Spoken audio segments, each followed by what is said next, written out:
Bismillah walhamdulillah wa salatu wa salamu ala rasulillah wa ala alihi wa ashabihi wa man tabi'ahum bi ihsanin ila yawmiddin wa ba'd. Assalamu alaikum wa rahmatullahi wa barakatuh.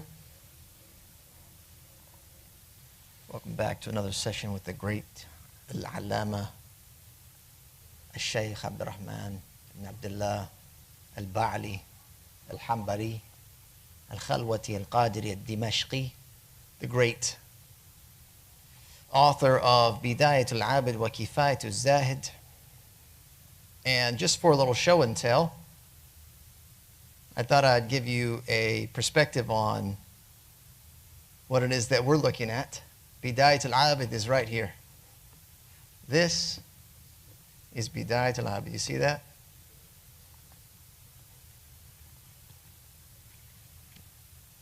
Concise. And this book, by the way, it doesn't really start until 25 pages in. Then you get the text. Okay? Versus another book that he authored right here. Same topic. This is Kashf al-Mukhaḍḍarāt. This is the Sharḥ al-Mukhaḍḍarāt. So Shaykh Abdurrahman al-Ba'li authored this explanation of al-Mukhaḍḍarāt, which is by Ibn Balban, which I believe was one of his teachers. Yeah, so you can get an idea of what it is that we're looking at versus what it is that we could be heading in the direction of, something quite a bit more extensive. We know this is about ibadat, Bidāyat al-ʿābid wa Kifāyat al-Zāhid. And this particular work, al-Mukhaḍḍarāt, by Ibn Balban, is also a short manual. It covers the entirety of the subjects within the legal code, as opposed to just ibadat. And then this is the explanation of that. Quite extensive. It's a very good explanation. It's, I would say, an intermediate level. And it's a nice reference when you're trying to see the author, the Shaykh Abdurrahman al-Ba'li, looking at Bidāyat al-ʿābid, when looking to see like his thoughts more expanded. And so this is one of the references that I use kind of in preparing for our presentations or our lectures, so that we can get not only some from, he also has, we know, as an explanation of this Bidāyat al-ʿābid, which you have right there. Here, let me see that real quick. Yeah. We also have this explanation of Bidāyat al-ʿābid, as you can see here, Bulūgh al-Qāsid wa Jull al-Maqāsid, which is, in comparison, a third of Kashf al-Mukhaḍḍarāt. All right, so this is also a great work to look at in terms of getting a clear understanding of Bidāyat al-ʿābid. More expansion here, Kashf al-Mukhaḍḍarāt. And then, of course, you can keep on climbing the ladder on up to like Sharḥ al-Muntaḥā or Kashf al-Qinā'ah. If you wanted to really start getting into comparative studies, then you might look at Ibn Qudamah. You might look at al-Kāfī, which we've been doing in some of our sessions, al-Mughni, if you really wanted to dig deep. All right, so let's jump into today's topic. Last time we were together, we were talking about the mawaqit. These are the not only places, but also times. Last time we were discussing the places of the mawaqit, or the miqat. And so to pick up from there, to close to conclude the idea, the mawaqit are also appointed times. And the appointed months for Hajj are Shawwal, Dhul Qa'dah, and the first 10 days of Dhul Hijjah. These are what are referred to as Ashhur al-Hajj, the months of Hajj. And this is mentioned when Allah subhanahu wa ta'ala says, Al-Hajju Ashhurun Ma'lumat. Okay, so the Hajj, it is specific months. This is mentioned in the Qur'an. And it's during this period that entering into Ihram for Hajj is not only valid, but it is also recommended. If you were to do so before these months, it's considered disliked, but it's still valid. And then during this time span, the acts of Hajj, like standing at Arafah and the rites of Mina, they occur within these sacred days. Whoever misses the standing at Arafah before the dawn of the Yawm al-Nahr, which is basically Eid, they will have missed Hajj in its entirety for that year. So a little bit of a window, if you're running behind, you've been held up, whatever reason, that you could potentially conclude a Hajj so long as you make it to Arafah before dawn of Yawm al-Nahr, which is the 10th day of Dhul Hijjah. And then you could carry on. You would have missed a few things prior to that, but it would be of little to no consequence for the validity of your Hajj.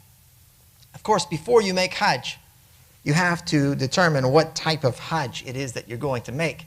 And that is where we're going to pick up in this session, all about Ihram. So Imam Abdurrahman al-Ba'di, he says, وَسُنَّةِ لِمُرِيدِ الْإِحْرَامِ وهو نية النسك غسل أو تيمم وتنظف وتطيب في بدن وكره في ثوب ولبس إزار ورداء أبيضين نظيفين بعد تجرد ذكر عن مخيط وإحرامه عقب الصلاة فرض أو ركعتين نفل في غير وقت نهي ونيته شرط. So right away he says it's recommended for anyone intending Ihram. Ihram is the intention for the rites. وَهُوَ نِيَّةُ النُّسُكِ. What is Ihram? Ihram is the intention for the rites, a specific rite of or ritual of worship. So it's recommended for someone who wants to make Ihram to perform ghusl or tayammum. So to bathe as not just an act of cleaning yourself, but an act of ritual purification before you enter into this state of Ihram. So this applies to both men and women.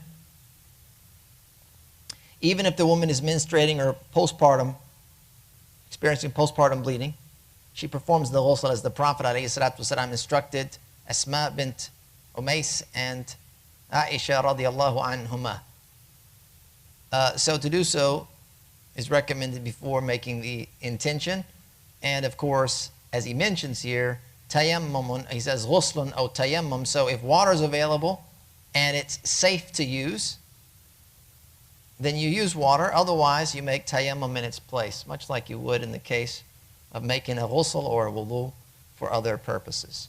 He says to clean themselves and perfume their body, though doing so on the clothing is disliked. It's sunnah to remove also excess body hair, trim the nails, eliminate unpleasant odors beforehand. These actions are prohibited after you've entered into Ihram. So you're basically not only making the ritual form of worship, of purification, but you're also going to cleanse the body. You're going to take care of what we consider the acts of al-fitra, right? To trim the nails, etc. Body hairs, take care of all those things. Clean yourself so that you smell pleasant. Eliminate any body odors beforehand. And then apply perfume to the body. This is recommended on the body. But placing it on the clothing is considered disliked. And we're going to come to understand why that is when we talk about some of the infractions, if you will, to the Ihram. Fragrance on a garment cannot be easily removed once the prohibition takes effect. Right, so we have to be a little bit careful with applying perfumes and things to the clothing that we're going to wear, or the wraps that we're going to wear when we dress up for the Ihram. Which is where he takes us next when he says, and for men to wear 2 white clean garments, an upper and a lower, after removing all sewn or fitted garments. So the Prophet ﷺ, he says, let one of you enter Ihram in an izar and a rida, and in sandals. Right, so again, the Ihram is the intention, and the clothing type goes with part of it. Right, so we know that many of us, we think of, I'm going to put on the Ihram. We say it like that. I'm going to put on the Ihram, and what we mean is I'm going to put on the izar and the ridat, the lower wrap and the upper. That's not the Ihram itself. It's just become that, colloquial so. It's become that as a customary expression of the clothing that's worn. The izar and the ridat, we call to wear the Ihram. Because a woman, it has to make Ihram as well, but she's not wearing the izar and the ridat, but she still makes Ihram. Okay, so it's all about the intention. As he mentions here, the 2 white garments, the garment should be clean, preferably white, by the way. It's a preference to be white, meaning you could wear a different color for an izar and a ridat. So if you wanted to wear purple or something, yes, some folks, yeah, West African vibes. You wanted some pinks, some purples, yeah, orange. As long as the color is not considered disliked to wear, then that would be okay. The preference and what is become extremely commonplace is white. In fact, if you wore something besides white, you would probably be looked at as you're doing something haram at this point, because white has become so common and expected.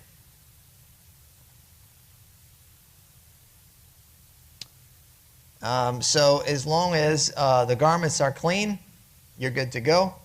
The man removes all sewn or fitted garments, tailored items is what we're talking about. Libs al-Mukhaḍḍarāt means to remove the things like a shirt, like pants that have sleeves, that have legs, those types of items that kind of conform to the shape of the body, or any footwear that's similar in nature. So you change your clothing, you change all of this, and this is another indicator before the intention's made. That's important. Before you make the intention, you change the clothing, which shows you, again, that the clothing itself is not the Ihram. The clothing, the ridat and the izar and the footwear, that has to be put on before you make the intention. Otherwise, if you're wearing the typical shirt, pants, and whatever you're wearing, thobe, etc., you make the intention, and now you have already violated your Ihram because you're wearing tailored or fitted garments. As we mentioned, women remain in their normal modest dress. There's no specific restrictions on fabric or color for them. Ihram is made after an obligatory or 2-unit voluntary prayer outside the times of prohibition, as he mentions there. بعد تجرد ذكر عن مخيط وإحرامه عقب صلاة فرض أو ركعتين نفل في غير وقت نهي ونيته شرط. So here you're going to make the ihram after an obligatory prayer. So like you pray Dhuhr, for example, and after Dhuhr then you make your ihram, or a 2-unit voluntary prayer, so long as you're not within the times which prohibit voluntary prayers, as we've come to understand. Okay, then you could make a nafilah, like if you're at the miqat, it's not time for one of the 5 obligatory prayers. You can perform a nafilah during this window. You go make a nafilah, rak'atayn, and then you make the intention. That's what the recommendation is.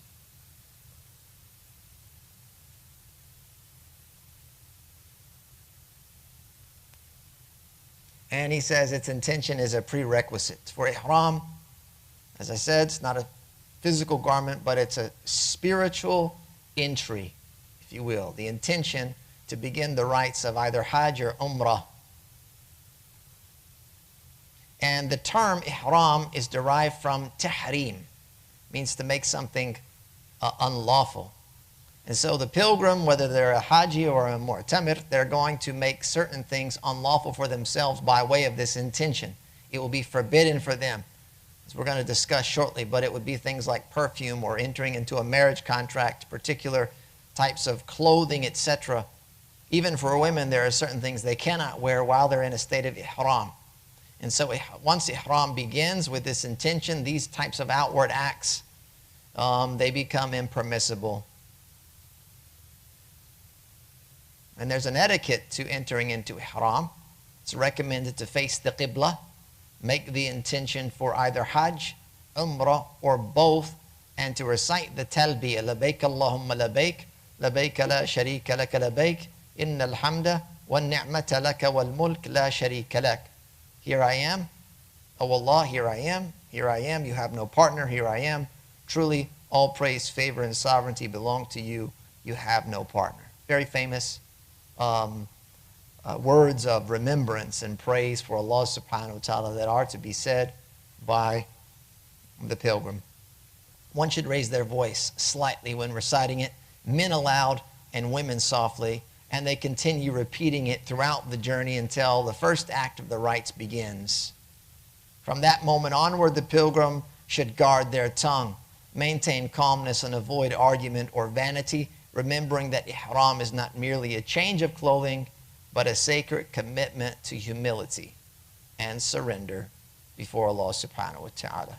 He goes on and he says, وَأَفْضَلُ الْإِنسَاكِ التَّمَتُّعُ وَهُوَ أَنْ يُحْرِمَ بِالْعُمْرَةِ فِي أَشْهُرِ الْحَجِّ ثُمَّ بَعْدَ فَرَاغِهِ مِنْهَا يُحْرِمُ بِالْحَجِّ وَالْإِفْرَادُ أَنْ يُحْرِمَ بِالْحَجِّ ثُمَّ بَعْدَ فَرَاغِهِ مِنْهُ يُحْرِمُ بِالْعُمْرَةِ وَالْقِرَانُ أَنْ يُحْرِمُ بِهِمَا مَعًا أو يحرم بالعمرة ثم يدخله عليها قبل الشروع في طوافها. So this is all about the different types of rites that one may intend. The best form of the rites is called tamattuʿ. To make ihram for Umrah during the months of Hajj, and then after completing it to make ihram for Hajj. This form of the rites is preferred. That's because this is the final form that the Prophet ﷺ instructed his companions to perform during the farewell pilgrimage. So when they had completed their tawaf and sa'i, he said, make it an umrah. Were it not for the fact that I have brought the sacrificial animals, I would have done so with you.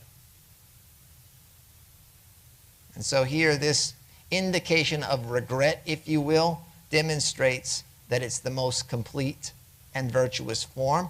The Prophet ﷺ in this particular hadith would not have expressed a sense of longing or desire to do something which is lesser.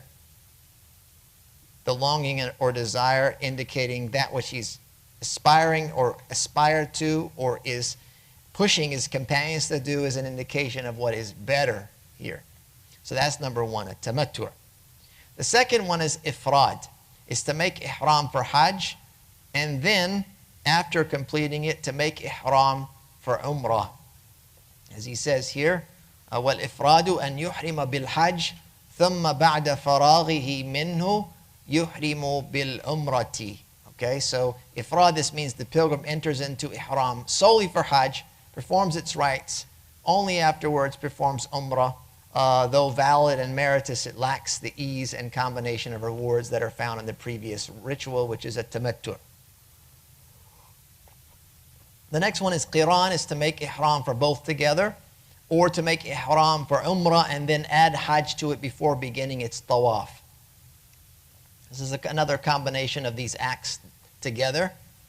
The pilgrim either begins with the dual intention of Hajj and Umrah together, or starts with Umrah and then adds Hajj before commencing Tawaf. If he adds it after beginning Tawaf, it's not valid unless he has a sacrificial animal in his possession, in which case it becomes necessary to remain in the state of Ihram until the sacrifice. So each of these three forms, they're valid and they fulfill the obligation of Hajj. Tamattu', however, is considered the best for most pilgrims because it joins the ease of separation between the two rites, which also bears the fullness and reward for both al-Hajj and al-Umrah. We have to understand that Hajj and Umrah, both of them, are obligations that must be fulfilled at least once in a lifetime. He says, وَسُنَّ أَنْ يُعَيِّنَ نُسُكًا وَأَنْ يَشْتَرِطَ فَيَقُولَ اللَّهُمَّ إِنِّي أُرِيدُ النُّسُكَ الْفُلَانِي فيسره لي وتقبله مني وإن حبسني حابس فمحلي حيث حبستني وإذا انعقد لم يبطل إلا بالردة ولكن يفسد بالوطء في الفرج قبل التحلل الأول ولا يبطل بل يلزم إتمامه والقضاء. The next section, he says it's recommended to specify the type of ritual and to include a condition.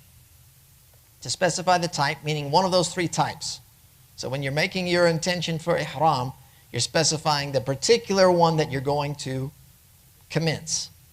And then there's a condition that is recommended to include with that, saying, "Oh Allah, I intend such and such ritual, so facilitate it for me and accept it from me. And if I am prevented," this is the conditional phrase, "if I am prevented by any hindrance, then my place of disengagement is wherever I am prevented." Such that if you were to get stopped along the way, then you could come out of Ihram and you would be clear. That condition allows that. Otherwise, you're stuck in your Ihram. That has to come out somehow. As he mentions there, he gives you the whole phrasing that you would need. And that's one of the things that's unique about Bidāyat al-ʿābid. Maybe not unique in totality, but unique for a small metan of this size, is that the important phrases he kept in, he retained in such a small book, instead of just going وَسُنَّ أَن يُعَيِّنَ نُسُكًا وَأَن يَشْتَرِطَ. Khalas, let's move on. Just say the thing and put the condition, and then you move on to the next point. He gives you the actual phrase, much like he does for example, al-qunut, qunut al-witr. He mentions it in its entirety. What he did for tahiyyat, for the tashahud and the salah, gives you the wording in its entirety, etc. Those types of things are there because they're absolutely integral to the act itself. Whereas other things, just having a general understanding about the concepts is enough to get you through. But to be able to memorize, and that's what these small little treaties are meant for, is to commit to memory. You would have memorized a sufficient number of supplications and remembrances for these types of rituals, etc. So at the moment of entering into Haram, you're going to clearly state the ritual that is being intended, regardless which one that is. You're going to specify the fixed type, and of course that's important because it also fixes your intention, but it also prevents confusion later on. Like you've left the miqat and you've intended Hajj, and now you're thinking, all right, which one am I going to do? You get started, then you might want to change. You get started, this one is like, look, done. We got to do this one. The intention is set. This is the one we're doing. There's clarity. You can fix your sight on what needs to happen.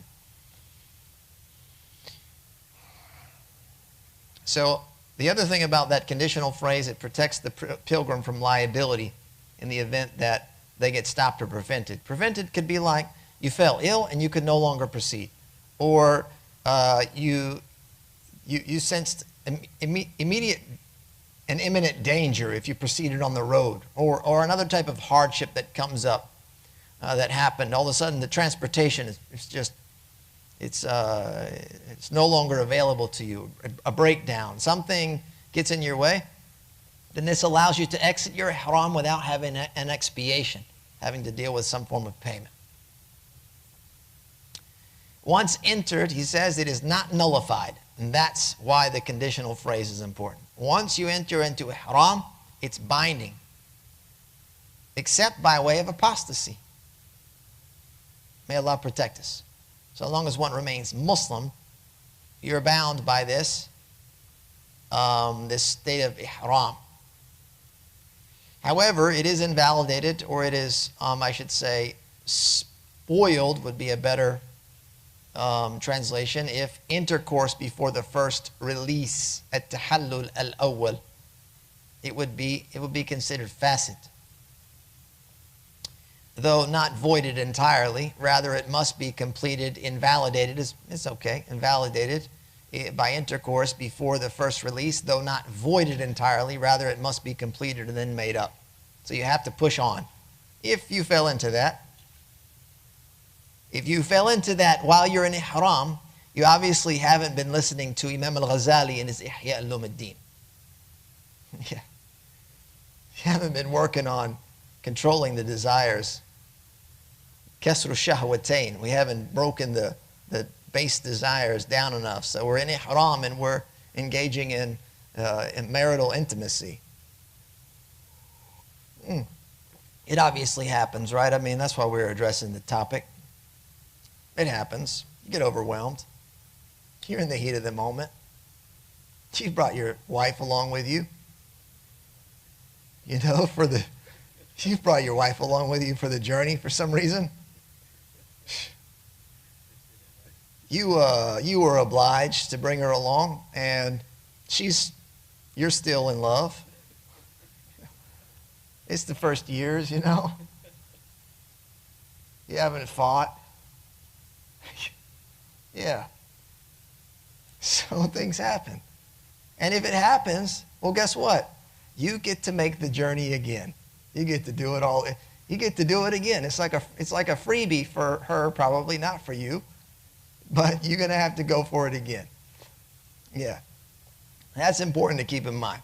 All right? Intimacy, no. First, they consider a tahallul al-awwal. It's the first release or disengagement is probably the best way to describe that, the first stage of disengagement. So if you were to violate you're basically violating your ihram by doing this, corrupting your rights, but not void it altogether. And so you have to finish the current Hajj or Umrah in full and then offer some compensatory sacrifice. There's a dam, there's blood that has to be sacrificed for this. And then you can perform the entire rites and rituals once again at a later time, whenever appropriate. Obviously, Umrah is an easier deal because you simply have to go out and come back in. Hajj is based on a time frame.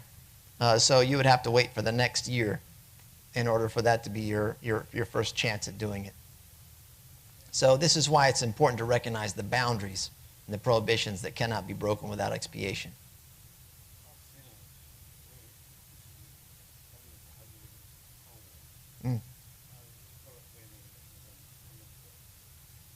Yes.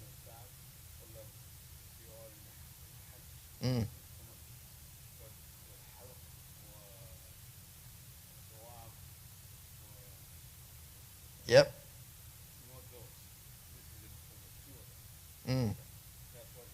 At-tahallul al-awwal, yes. Because there's two disengagements.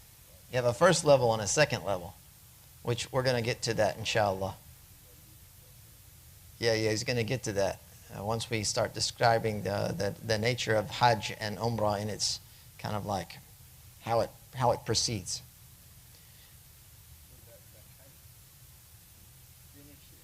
You got to finish. You got to carry on.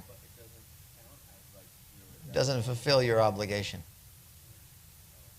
Yeah, it's facet.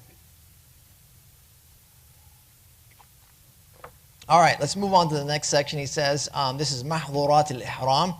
He says here, maḥẓūrāt al-iḥrām تسع إزالة شعر وتقليم ظفر or ظفر يد أو رجل أو تغطية رأس ذكر ولبسه المخيط إلا سراويل لعدم إزار وخفين لعدم نعلين والطيب وقتل صيد البر الوحشي المأكول والمتولد منه ومن غيره وعقد نكاح وجماع ومباشرة فيما دون الفرج.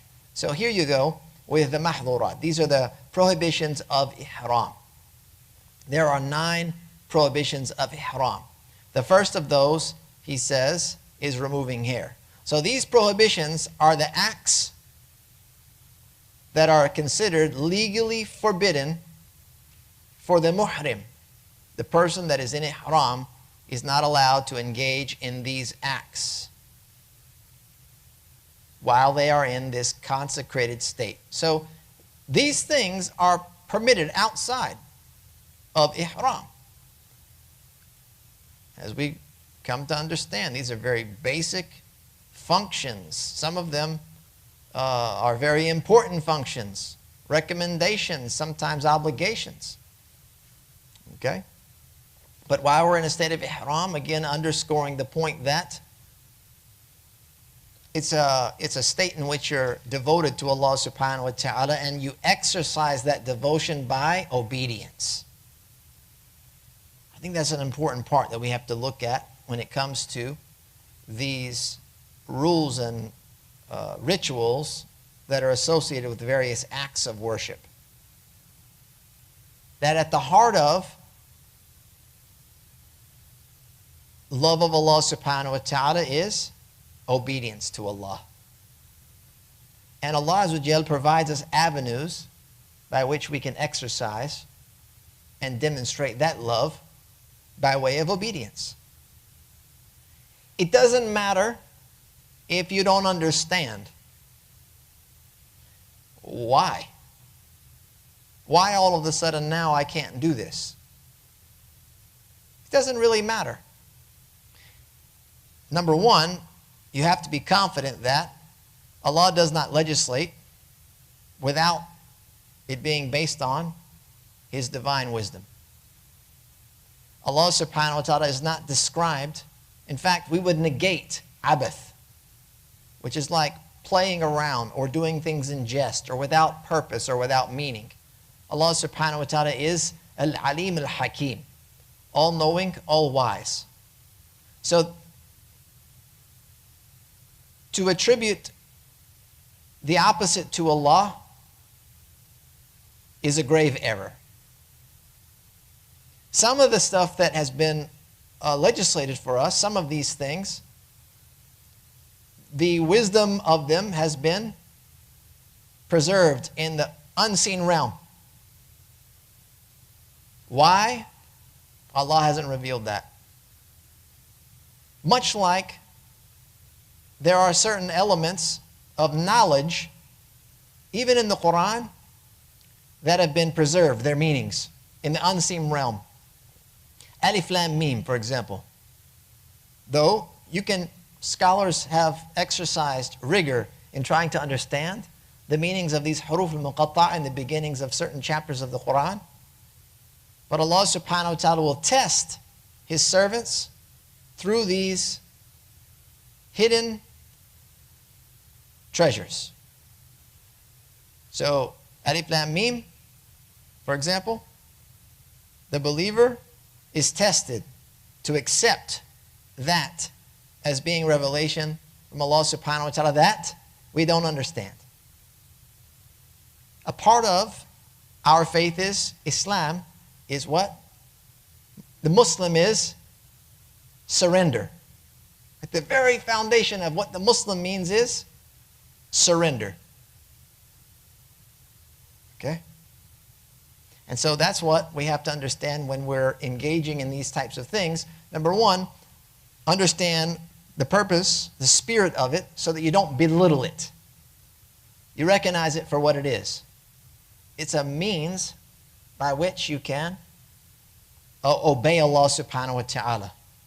And the faster and quicker and more adherent you are in obedience, the more reward you will get and the more spiritual benefit you'll be blessed with.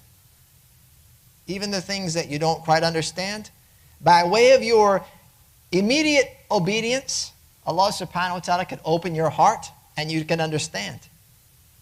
Allah could just give you that. It's mukashafah, perhaps. It's like an illumination of sorts, that Allah will place an understanding within your heart. And you go, this makes sense. Or you'll have some type of insight into certain elements of the religion that others do not. All right, so these are a couple of acts here. These 9 prohibitions of Ihram. So removing hair, he mentions here, meaning any hair from the body. This is one of the prohibited acts, whether that's by shaving, plucking, or any other means. So if removal is done intentionally without necessity, it entails a fidyah. A fidyah is an expiation. If there's a valid need, such as due to pain, a disease, lice, wounds, severe headache, or intense heat, it's permitted, but fidyah still remains due.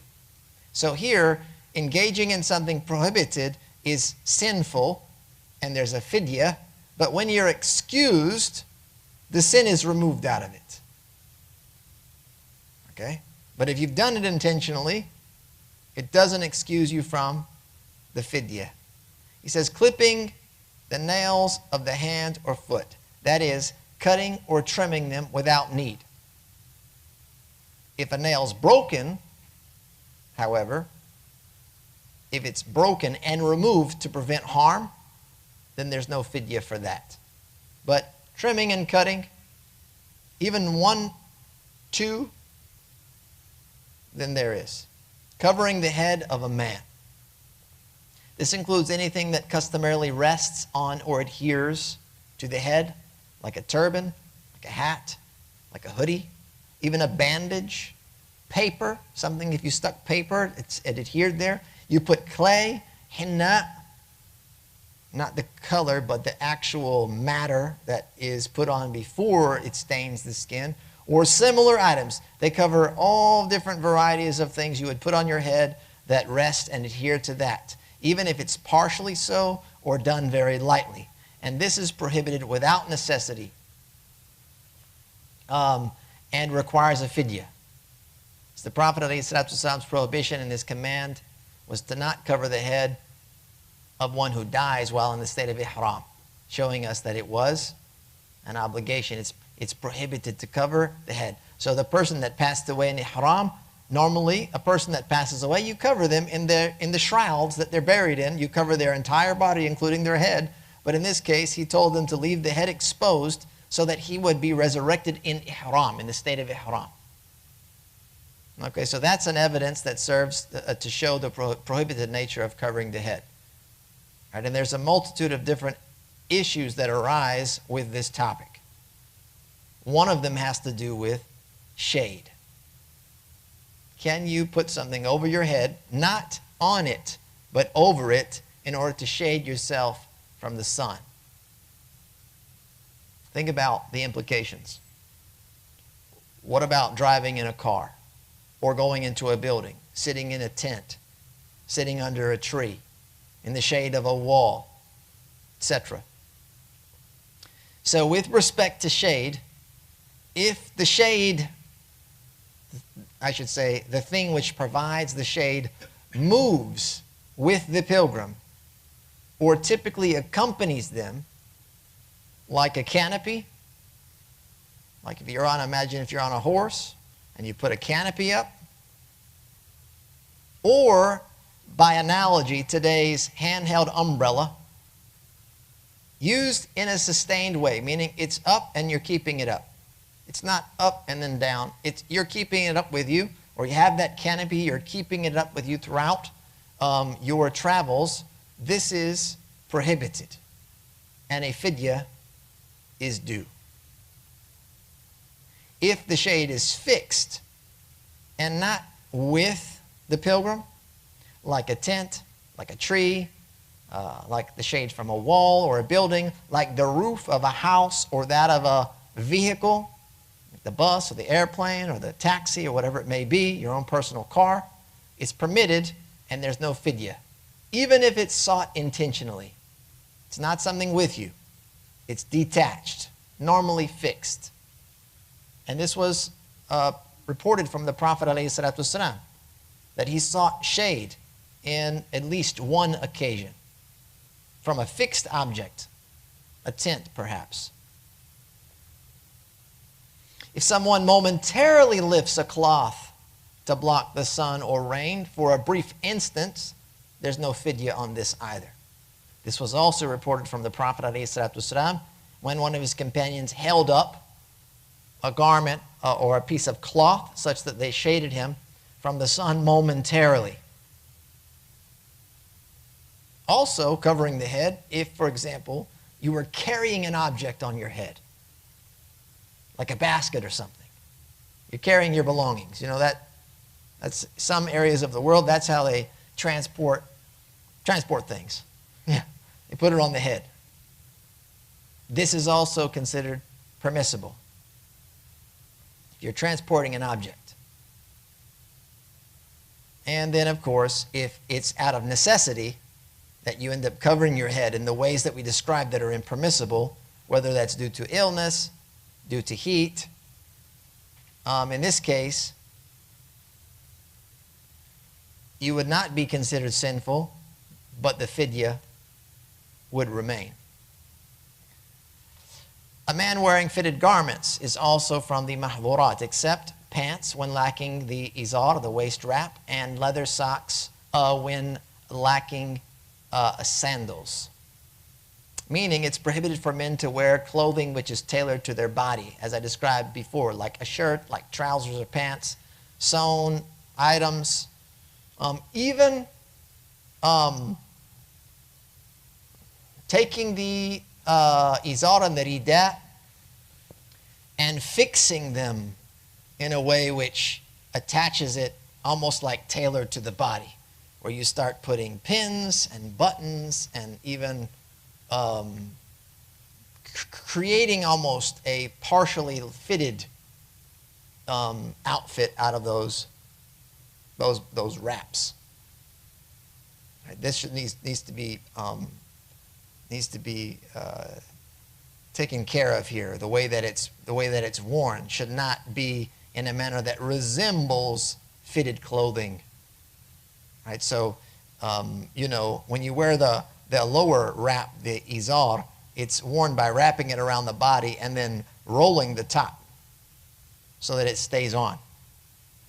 And the top part is just draped over both shoulders and then closed in front of you. You're not even going to be tucking it in like you would tuck your shirt into your pants, as this is resembling fitted clothing.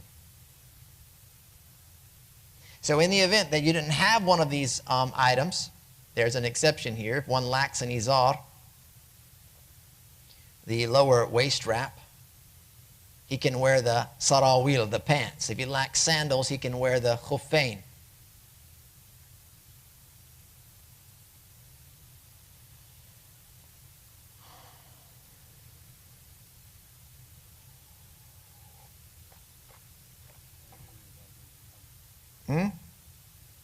If you need a belt, a money belt is allowed.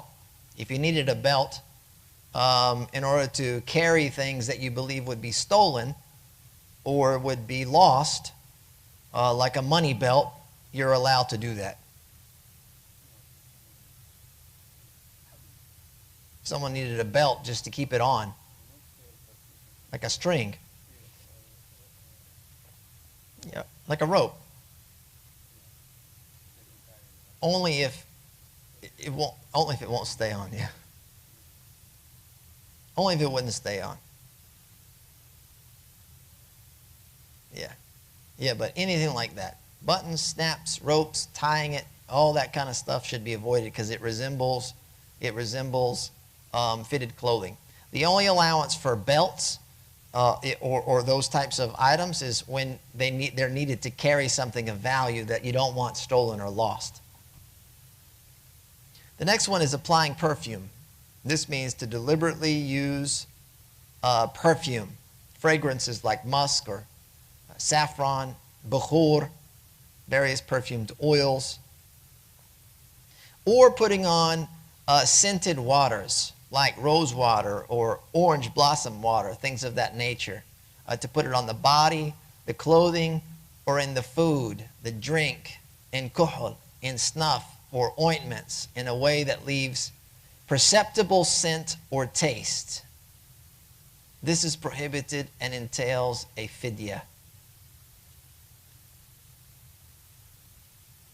Incidental exposure to perfumes, like if you're in the marketplace or you're at the Kaaba, because the Kaaba is perfumed. A part of the respect and honor that we afford the Kaaba is to perfume it. And so coming into contact with the Kaaba is an incidental exposure to these perfumes. Or, for example, purchasing for trade without contact. Touching non-adherent solids. Like if it's a solid of the perfume where it's derived from, like it's the the raw material, like a lump of camphor, for example, touching that, it's incidental in nature. It's of no consequence because it's not going to leave anything substantial behind. Smelling herbs, cultivated plants that are not grown for the purposes of fragrance, and non-perfumed oils, non-scented products like olive oil or sesame oil or various different lotions and things that are unscented, unfragranced. These are fine when they're applied to the body. And if you are exposed to perfume or it is put on you unknowingly, forgetfully, or under coercion, there's no fidyah. But you're obliged to remove it immediately by washing with water or other liquids, or if unavailable, rubbing with soil or leaves. Delaying removal without excuse incurs a fidyah. Delaying the removal. So an example of this would be, for example, check this out. This is why it's disliked to put to perfume your izar or your rida. Because we said that's possible before you make ihram. You could put a little fragrance on the garments if you had the desire. It's disliked because what happens is if you've put the fragrance on the garment and then during the trip and the rites, you take that garment off, you can't put it back on. Unless you wash it off or you get another one. Because then you're putting on fragrance. If you were to put it back on by accident and forget, and then you go, oh, wait, these are perfumed. Right then you have to take it off. Otherwise, there's a fidyah involved. Again, obedience. A person might think, I don't understand what the big deal is. The Prophet used to love tib. He loved fragrances. Why are we making such a big deal? Now I'm being penalized for this. It's because you're not in a normal state. This is a very special state here of worship and obedience. It's like somebody in prayer and they just say a word. They utter a word in prayer. Hello. Khalas. I mean, you're not going to... It just was a hello. I don't understand. You're not going to carry on with prayer. You restart. Killing edible land game and what is born of it or crossbred with it. This is meaning lawful to eat land animals and crossbreeds ruled by the wild origin. Sea animals are excluded, and domestic animals like livestock or poultry are unaffected by ihram. So, of course, if you're in ihram, more than likely, especially when you're on a journey, at least back in the day, you're bringing your provisions with you, okay? Especially if you're coming from far off. You're bringing stuff with you. And it's easier if the food is walking with you as opposed to you having to carry it. So if you can get that food to walk with you or transport it, meaning you have some sheep or something like that, you got some things that you're going to, like when we get here, we're going to take one and we're going to cook it up, and then we're going to have us some food.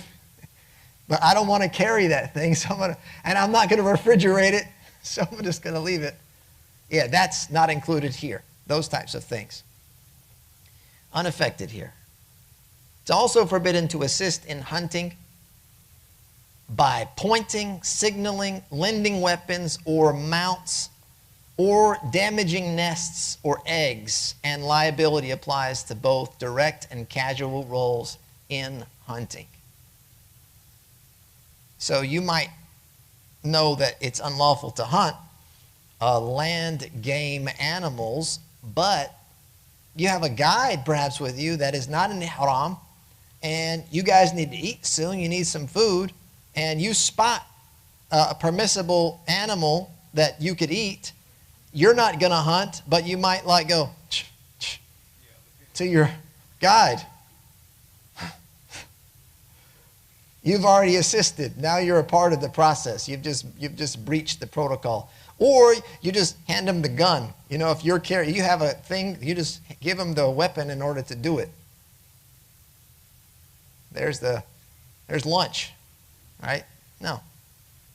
Killing other creatures that are not lawful to eat, land, game, animals, other things that might be even harmful, like snakes or scorpions, predatory beasts, biting insects and things of that nature. If they're considered harmful, then it would be recommended to rid yourselves and your party of those things.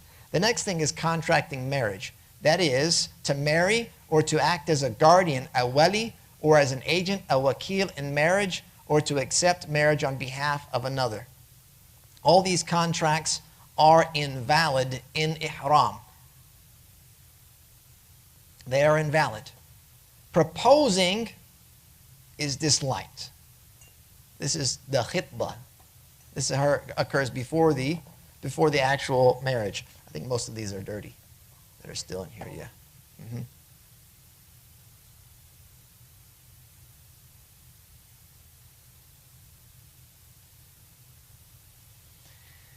And of course, intercourse, meaning full sexual relations, which would necessitate ghusl. We talked about that earlier. This is also impermissible while in Ihram. In Hajj, before the first tahallul al-awwal, and in Umrah before completing sa'i and shaving or shortening. Intercourse invalidates the rites. Both parties must complete the corrupted rite. They have to finish, then make it up later. The penalty is a badana for Hajj. That's a camel. And a sheep for Umrah. In Hajj, after the first tahallul, the first disengagement, but before the second, it does not invalidate the rites, but corrupts the Ihram. One re-enters Ihram from the Hil, the non-sacred territory, to perform tawaf properly, and they owe a fidyah, a sheep in this case. Distinguishing between tahallul al-awwal, the first disengagement, which we're going to talk about the details later, and a thani, that it decreases the intensity of the penalty. But there's still something that has to be done to reconcile the nature of the deed while you are not yet completed with the rites. And then the last thing he mentions here is physical intimacy short of intercourse. Touching, kissing, or other deliberate acts that arouse desire are prohibited, but do not invalidate the rite. If ejaculation occurs, a badana, a camel, is due. If not, a sheep is due. He says, وَفِي جَمِيعِ الْمَحْظُورَاتِ الْفِدْيَةُ إِلَّا قَتْلَ الْقَمْلِ وَعَقْدِ النِّكَاحِ وَفِي الْبَيْضِ وَالْجَرَادِ قِيمَتُهُ مَكَانَهُ وفي الشعرة أو الظفر إطعام مسكين وفي الاثنين إطعام اثنين والضرورات تبيح للمحرم المحظورات ويفدي. For all the prohibitions, expiation is required except for killing lice and contracting marriage. Contracting marriage, we said the marriage contract is invalid if done while in Ihram. There is no fidyah for that. So each maḥẓūr, each one of these violations, besides that, when done intentionally, except killing lice, again in the marriage contract, they require a fidyah.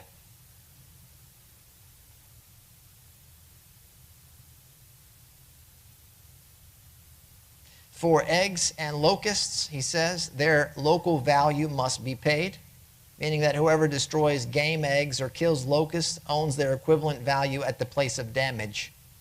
The jurists note the exceptions of spoiled eggs, or those with dead chicks.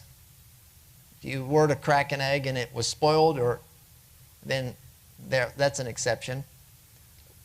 Unless it's an ostrich egg. An ostrich egg, much bigger.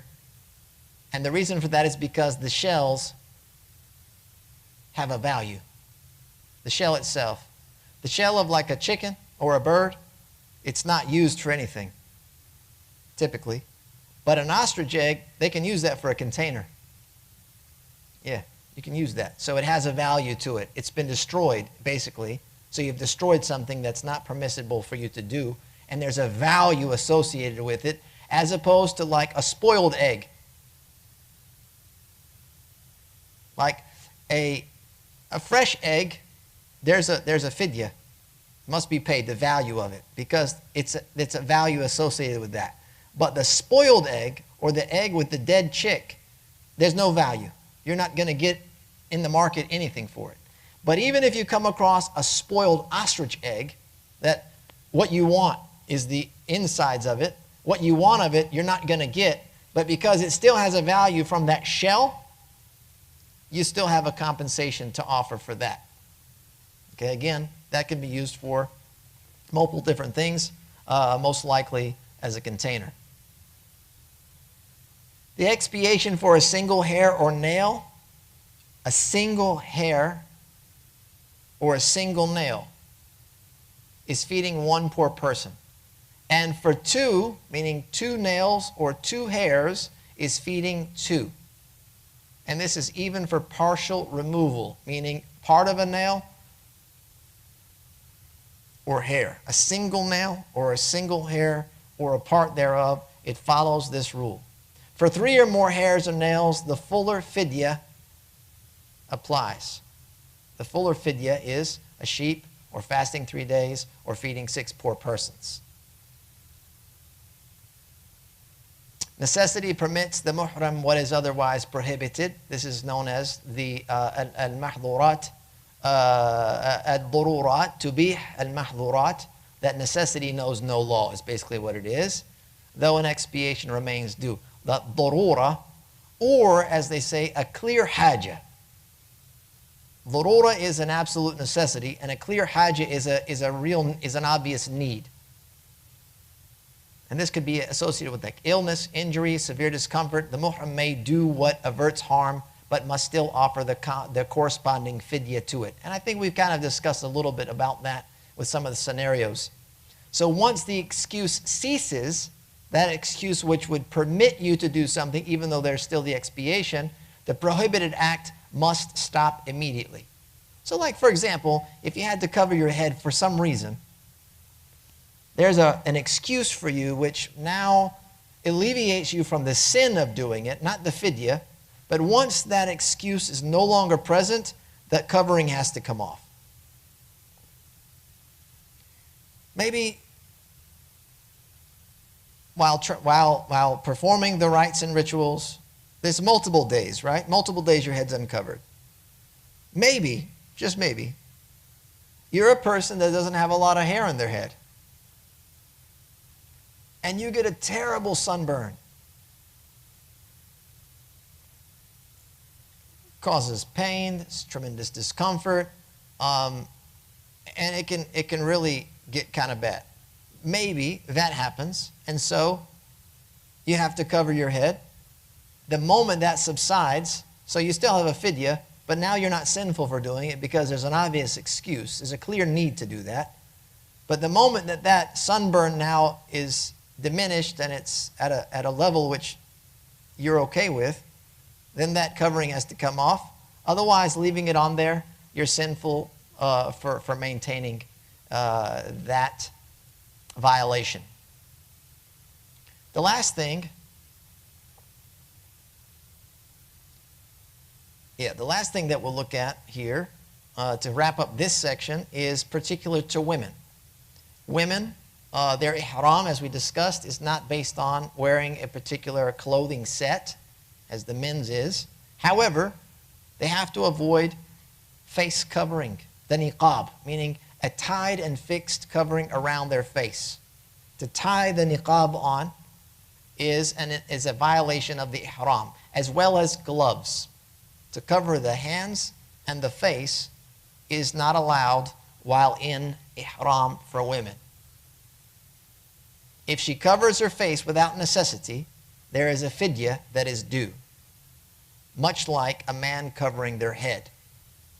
What a woman could do especially if she believes that the face is awrah, is drop a part of her veil over her face when men pass by, when strange men pass by. In that event, she could take, it's not tied, it's wrapped around there. And she leaves some, women know how to do these things. There's some excess material which they can now drop over the face, not fixed. And that would prevent them from violating this particular requirement. And that's where we're going to wrap up for today. The next time we get together, we'll look at expiations for these violations. We've already hinted at a few of them, but there is more to be said. And until next time, Jazakallah khair wa sallallahu wa sallam ala nabiyyina Muhammad wa akhiru da'wana alhamdulillahi rabbil alameen.